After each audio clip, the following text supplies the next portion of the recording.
completed our medical lab. We had some donations, a very large one from ANMed Health, and we completed our health science lab, and that's to integrate our CNA, or Certified Nursing Assistant, and our Patient Care Technician, PCT, program in completion. So our students actually leave us, and we've always been able to have the Certified Nursing Assistant, but the Patient Care Technician was just a piece that we needed to add to help out ANMed specifically, because that's what they're in need of. And so they gave us a donation and to redo our lab, and we added that component, so our students are actually getting either one or both certification. This year we certified 30 of them. So it's a good start, and I think ANMed hired quite a few of them. You think that'll bring more people into that program? Absolutely, and that program's always been at max anyways. We're turning students away from that. It's a very popular program because it's, obviously it's a job they can get right out of high school, and it bumps them up on that nursing waiting list if they want to go into it. And most of those students go into the nursing field. So it gives them a little edge going to college. The other thing that we are moving toward is to finish our esports lab. So we started it last year, an esports team. We had several different games that they played. And the students got together and did a really good job. We didn't finish. Mid-season we did really well, and then didn't finish as well as we did mid-season. But it was our first time doing it, and I think we've won several regional tournaments. But once we got to the state and the nation, it just kind of snowballed from there. But our students had a lot of exposure and good experience, and now we're setting up an esports lab for them to actually doing it. Right now, the students were just placed in a classroom using a normal computer, so we've beefed up our system and our technology here, so they should have a pretty good shot. And we should have 3 teams total playing 3 different games in the fall and in the spring. There's lots of scholarships out there now for esports. It is amazing. It's actually become an athletic event almost. This is a very. We're talking about an Olympic event, right? Absolutely, absolutely. And it's amazing to see the students, because this is a different type of student. This is not your traditional athlete. These are students that dedicate their time on playing these games, and they're actually getting money and winning scholarships and going into college programs with this, and winning a lot of money. It's amazing how much is out there, and so we kind of found that niche. It's nice to be able to find those that are going to be nurses or welders or cosmetologists or auto mechanics, but to find that other niche of this gaming generation, more or less. I think we found it with esports. So we are finishing a lab. We started it this year. We should be finishing it next year, and our esports will be moving into it. And as it grows, people will be able to watch it online just as they watch other sports, right? I mean, sure, it'll be a tournament. Yeah, so they actually can come into our facility. So we have a spot where parents can come in and they can watch the students play, and there'll be a TV broadcast system in there that they can watch. We actually will have what they call a shoutcaster. So this is a person who will do a play-by-play, just like you would for a ball game. You have an announcer, same thing. They would have an announcer, and they would actually do play-by-play. That space will also have virtual reality in there as well. So we'll have several 10 to 12 stations set up for virtual reality. And that's a huge thing that you can use not just in the programming and game design. I mean, you can use it in the medical field and welding. You can actually go in there and do a surgery with virtual reality. So we'll have a system set up so our faculty and staff can bring their students in there and actually do projects off of virtual reality. The other thing that we finished this year was our dual credit with EMT and Tri-County Tech. So Tri-County's always been here with mechatronics, and now we've brought in the EMT component, which we did prior to COVID. And now we stopped when COVID hit, and now we're back into it. So we had a very good turnout for our students, and we just had our first pass, the EMT certification. They have to be 18 to take it, so we're working through the process of that. We have several more, I think 9 more that's going to take it as well. So they should be a firefighter and an EMT when they after they turn 18. We won a lot of awards this year with our auto collision won first place in Skills USA. Our advertising design, our graphic imaging did that. We won a lot of second and third places as well. Our media broadcasting brought home a lot of awards. They won the National Radio Station of the Year, and that's a national award. We're the only high school run radio station in South Carolina, so there is no competing within us in the state. So we have to compete nationally. So we won the Radio Station of the Year, and this is a pretty big honor because we compete against schools that have as many students that we have in our school, 2,000 students, just in their media broadcasting program. So for little old town in Williamston to win the Radio Station of the Year, it's kind of good. And this is a three-peat, I believe. We won it 3 times. We got first place in our drone competition this year in the state, went to nationals. Didn't finish as well in nationals. It was our first time doing it. We also did a rocket challenge this year and did really good. Went to do the finals and didn't make it quite that far, but we look at doing the Rockety Challenge again this year. In our graphics and digital art, we won the entire high school division for South Carolina and North Carolina. In the printing entity, it's called PICA, P-I-C-A. We won the entire high school division on there again, and this is something I feel like we've won probably the last 5, 6, 7 years. And then, of course, our culinary arts team won the state again and went to nationals. We ended up second place, so we've done pretty good. We've won second last year, and so we continue to place in the first 5. We just hadn't won the whole thing, so we look forward to doing that in a year. And that's pretty challenging if you've never seen that before. The students make 3 meals, 3 dishes, an entree, an appetizer and a dessert in 1 hour with no running water and no electricity. And it's a pretty high-tech menu, and they have to do some math figuring. They have to create costs, and they have to do how much it's going to be per meal and figure out a profit and those kind of things. So it's not just cooking, it's actually evolving the entire thing. So we look forward to doing some pretty good things this year. How many students? We're just at we just completed 2,001 students last year. So we're really close to where we're at. We are anticipating another 60 to 70 students this year, which will pretty much put us at capacity.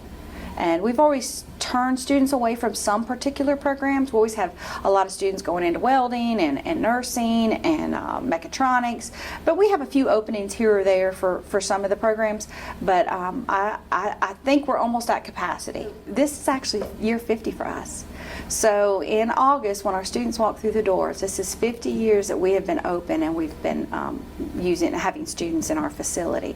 So this is our 50th year. So we're excited to see the progress that we came from 1972 when we opened, and then 73 is our first graduating class. So that's kind of where we're at this year. We've come a long ways. We started with 250 some odd students, and now we're over 2,000, so it's a lot. We started with 12 programs, and now we're at about 22 programs, so we've doubled where we're at. Our footprint, as far as our space-wise, I think we started with about 40 acres, and now we're sitting at about 65 acres, so we're quite large. So we've come a long ways. Technology really started changing in the late 90s. And I think 2000 is when our community and our parents really realized that, hey, this is not really a vocational center anymore. This is a place where students can figure out what they want to do after high school or figure out what they don't want to do after high school.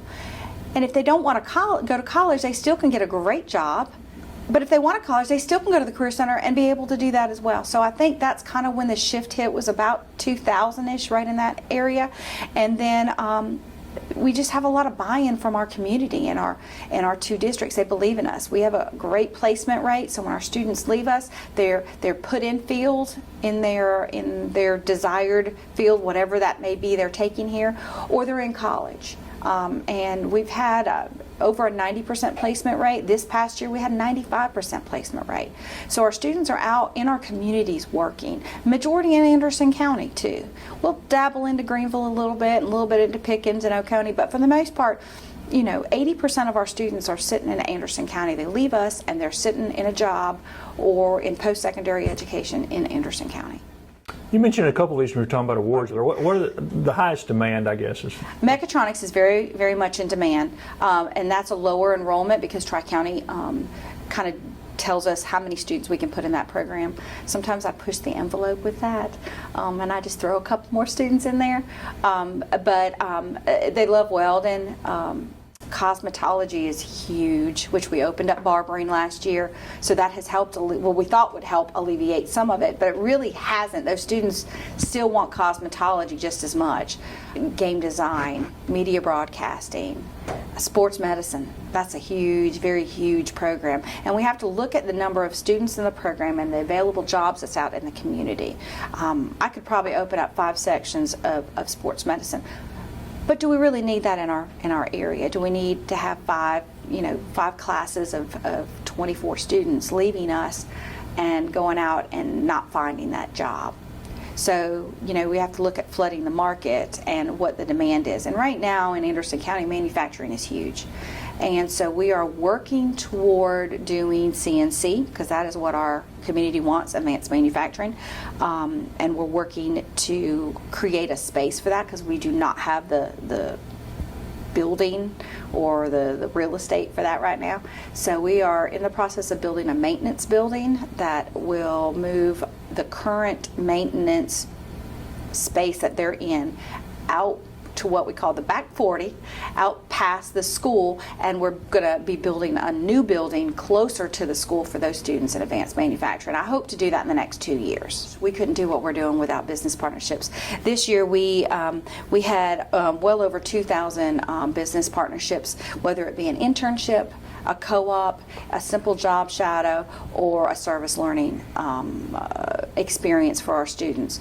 So we feel like the work-based learning is the most important part to what we do here. So putting the students out into the work field, whether it's just for a 2-week internship or is it for a placed job where they actually get paid, that is the key part. And we cannot do that unless we have businesses who believe in us and come here. A lot of businesses come and they'll do presentations for us. They donate equipment, they donate time, they do mock interviews, and then they accept a student into their facility. They take their time and train them, and 9 times out of 10 that student stays there. So it's a win for the business, a win for us, a win for our students. But if we don't have those business partners coming in and seeing us, there's just no way we can do what our mission is, which is figuring out what the kids want to do after high school. Absolutely. We do a lot with economic development. Terry and Burris and their entire staff. We are included in a lot of things, and we're very fortunate to have that whole crew with us. What are y'all looking forward to? So we're looking forward to finishing the maintenance facility like I talked to you about earlier, and hopefully breaking ground in the next 2 years on a CNC building. It will be called Advanced Manufacturing. Arthrex donated a nice little chunk of money to start it. We're looking for some more donations. The sooner we can save the money up to build a building, the sooner we can open up that advanced manufacturing. And I hope that it's going to be just as popular as our mechatronics courses are.